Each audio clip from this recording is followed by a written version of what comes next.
우리는 지난 시간에 요한의 첫 번째 인사말 내용인 왕과 제사장에 대해 살펴보았습니다. 그 첫 번째 인사말을 왕과 제사장으로 바꾸어 읽어보면 이렇습니다. 우리를 사랑하사 그의 피로 우리 죄에서 우리를 해방하시고 그의 아버지 하나님을 위하여 우리를 왕과 제사장으로 삼으신 그에게 영광과 능력이 세세토록 있기를 원하노라. 아멘. 요한은 이렇게 당시 박해와 현실 앞에 두려워하는 초라한 신자들에게 하나님이 우리를 왕과 제사장으로 삼으셨다고 말씀하고 있습니다. 그러면 이제 우리는 이와 같은 말씀을 어떻게 적용해야 할까요? 하나님은 우리가 이 말씀을 가지고 어떻게 살기를 원하실까요? 첫 번째로 우리는 하나님께서 우리를 영적인 모습에서 왕으로 만들었다는 사실을 믿어야 하겠습니다. 제가 드리는 이 말씀은 우리의 엄연한 현실을 무시하고 그렇게 무조건 믿고 살자라는 그런 의미는 아닙니다. 간혹 그런 사람들이 있죠. 예를 들어 자신이 공주라고 생각하고 행동한다든지 자기가 세상을 구원할 중요한 인물이라고 생각하고 행동한다든지 하는 것이죠. 그런 사람들처럼 현실을 착각하고 우리가 자기 혼자 왕이라고 믿고 살자는 그런 말씀은 아닙니다. 만약 그렇게 이야기한다면 그건 사이비한 신앙이죠. 제가 드리려는 말씀은 그것을 바라보자는 말입니다. 하나님께서 우리에게 베풀어 주신 그 영적인 선물과 새로운 신분을 우리의 초라한 현실 속에서도 믿음으로 바라보자는 말씀입니다. 그리고 왕이라고 하는 그 영적인 모습을 내 현실 속에서 바르게 적용하며 살아가자는 의미입니다. 왕은 아시다시피 권위가 있죠. 품위가 있고 기품이 있고 당당하죠. 무엇을 뒤에서 숨어서 하거나 비겁하거나 비굴하거나 비열한 모습이 없습니다. 저는 지난주 문 대통령이 스페인을 방문했을 때 스페인 국왕과 왕비가 문 대통령을 맞이하는 의전 장면을 생방송으로 보았습니다. 기마대가 선도에 서서 문 대통령이 탄 차를 호위하는데 그 차는 왕실 소유의 특별한 국왕 전용차였습니다. 왕궁의 광장에 들어서자 기마대가 옆으로 비켜서고 그 차만 앞으로 나아가서 왕과 왕비 앞에 멈추었습니다. 문 대통령이 차에서 내리자 스페인 국왕과 왕비가 최고의 예우를 하면서 맞이하였습니다. 우리나라 대통령을 그렇게 환대해 주니 국민의 한 사람으로 매우 뿌듯한 느낌을 받았습니다. 왕의 모습이란 것이 그런 것이죠. 영광스럽고 명예롭죠. 말을 할 때에도 함부로 말하거나 누군가를 깎아내리거나 행동을 할 때에도 상스러운 행동을 하거나 그러지 않죠.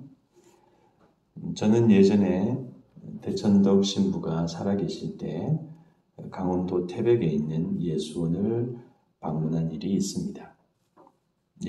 대천덕 신부는 아시다시피 가톨릭 신부라는 말이 아니라 성공회 신부님이시죠. 예수원은 평평한 좋은 땅에 세워진 것이 아니라 계곡에 있는 비탈진 땅에 세워져 있습니다. 그런데 그 비탈진 땅에 몇 채의 건물을 정갈하게 잘 지어 놓았습니다. 화려하지 않으면서도 엄숙한 분위기가 있죠. 이튿날에 제가 밖에 나와서 그 비탈에 지어진 건물을 물끄러미 보고 있는데 그 비탈진 건물 옆으로 작은 꽃들을 두세 송이씩 나란히 심어 놓았습니다. 그 건물의 그 경사면을 따라서 말이죠. 제가 듣기로 그 꽃은 대천덕 신부님의 사모인 현재인 여사께서 심어 놓으신 것이라고 했는데 참 예뻤습니다. 그때 저는 이런 생각이 들었습니다. 이분들이 하나님을 잘 믿으니까 이 비탈진 땅의 외진 땅을 이렇게 아름답게 가꾸시는구나. 네. 신앙은 그렇습니다. 우리의 거친 현실을 아름답게 만드는 것. 그것이 바로 신앙입니다. 한국교회의 원로 중에 한 분인 박영선 목사라는 분이 계십니다.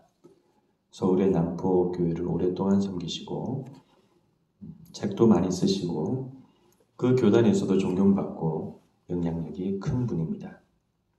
제가 그분이 쓴 로마서 관련 책을 보았는데 그분은 다른 목사님들이 말하지 않는 좀 독특한 말씀을 하셨습니다. 그분이 로마서를 말씀하시면서 하나님께서 우리를 사랑하셔서 얼마나 깊이 일하시는지 그런 일하심 속에 우리가 큰 은혜를 받아서 구원을 받았는데 그러므로 우리가 하나님의 자녀로서 영광스럽게 살아야 한다는 것입니다. 여기까지는 많은 목사님들도 하시는 말씀이죠. 그런데 그 다음 말씀이 독특했습니다. 그러니 여러분들은 명예롭게 사시기를 바랍니다. 그러니 명예롭게 사시기 바랍니다. 그분은 이 말을 책에서 여러 차례 반복하셨습니다. 네, 그렇습니다. 제가 지금까지 말씀드린 내용은 다 하나입니다. 박해받는 그때의 두려운 현실에서도 부조리한 이 시대의 가난하고 답답한 현실에서도 거친 땅, 외진 곳에서의 소유된 현실에서도 우리는 당당하고 품위 있고 아름답고 명예롭고 그런 영적인 왕의 모습을 가지고 살아야 한다는 말입니다. 우리가 돈이 많고 적고를 떠나서 사회적 신분이 높고 낮고를 떠나서 무슨 일을 하든지 어디 살든지 또 누구 앞에서도 우리는 하나님의 자녀로 또 왕으로 살아가야 합니다. 그래서 예를 들어서 우리가 운전할 때에도 교통법규 같은 것도 웬만하면 다 지키고 사시기를 바랍니다. 조금 빨리 가겠다고 새치기를 하거나 빨간불인데 건너가고 그러지 마시길 바랍니다. 양보하시고 그렇게 운전하시기를 바랍니다. 이렇게 우리가 왕으로 살아가는 것, 이건 현실을 착각하는 것이 아니죠. 현실에서 신앙을 가지고 현실에서 도피하는 것도 아닙니다. 현실 속에서 더 진정한 미래의 현실을 지금 여기서 추구하는 우리의 믿음의 모습입니다. 그러니까 아무쪼록 세상과 현실 속에서 당당하고 기품 있고 아름답게 살아가는 여러분 모두가 되시기를 빕니다. 두 번째로 우리는 하나님께서 우리를 영적인 모습에서 제사장으로 만들었다는 것을 기억해야 합니다. 제사장의 가장 두드러진 모습이 무엇일까요? 네, 그것은 바로 거룩함입니다. 레위기에 보면 제사장이 어떻게 세워지고 어떤 옷을 입고 어떤 일을 하는지 잘 나와 있죠. 아론에게 거룩한 옷을 입히고 그에게 기름을 부어 거룩하게 하여 그가 내게 제사장의 직분을 행하게 하라. 우리는 그런 말씀을 보면 이 제사장의 가장 큰 특징이 무엇인지 잘 알 수 있습니다. 바로 제사장은 하나님께서 백성 중에 구별하여 세우신 거룩한 사람이라는 사실입니다. 그러므로 우리가 영적으로 제사장이라는 의미는 우리가 삶과 현실에서 그렇게 거룩한 모습으로 살아야 한다는 것입니다. 이것은 왕의 모습과 또 다른 모습입니다. 깨끗하고 구별되고 높고 그래서 하나님을 느낄 수 있는 그런 모습을 말합니다. 여러분들에게 그런 영적인 모습이 있으시기를 빕니다. 또 제사장의 특징은 제사장이란 하나님의 말씀과 율법을 맡았다라는 사실입니다. 신명기 말씀에 이렇게 되어 있습니다. 또 모세가 이 율법을 써서 여호와의 언약궤를 매는 레위 자손 제사장들과 이스라엘 모든 장로에게 주고 아시는 바와 같이 언약궤를 매는 사람들은 바로 제사장들입니다. 다른 사람들이 그것을 매지 못합니다.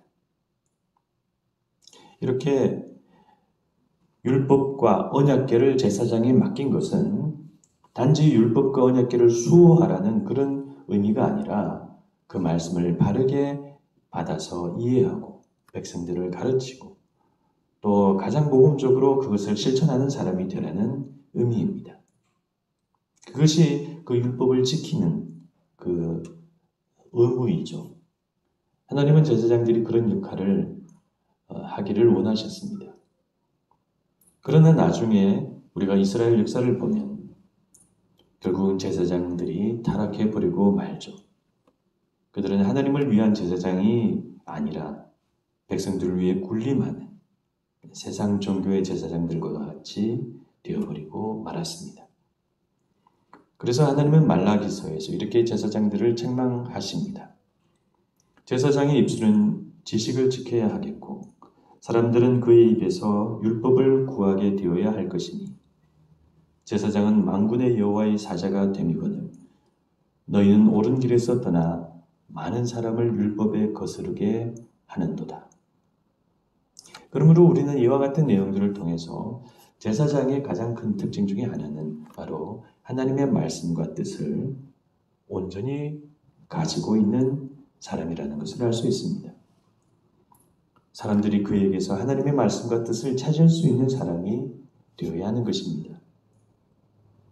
목회자만 그런 일을 하는 것이 아니라 바로 우리 모든 성도들이 세상 속에서 친구들 사이에서 가족 안에서 그런 하나님의 말을 해줄 수 있는 사람이 되어야 합니다. 이것은 무조건 하나님을 말하라는 그런 의미가 아니라 올바른 삶을 우리가 보여주면서 우리의 현실과 문제 속에서 하나님의 뜻이 무엇이고 어디에 있는지 또 성경적으로 신앙적으로 그것을 말해줄 수 있는 사람이 되어야 한다는 의미입니다.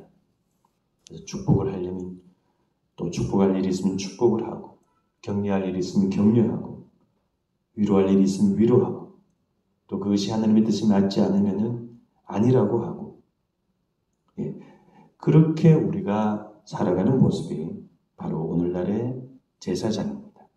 그리고 그것이 바로 전도이죠. 우리가 그렇게 살아가고 말하면 우리는 하나님과 사람 사이를 연결해주는 제사장이 될 수 있습니다. 말씀을 맺고자 합니다. 오늘 말씀은 우리가 왕이라는 사실, 또 제사장이라는 사실을 말하고 있습니다. 비록 요한의 인사말 중에 잠시 나오는 말씀이지만 여기에 참 큰 뜻이 담겨 있습니다. 아무쪼록 우리 성도님들은 이런 영적인 자존감과 정체성을 깊이 가지시기를 간절히 축원드립니다. 기도하시겠습니다.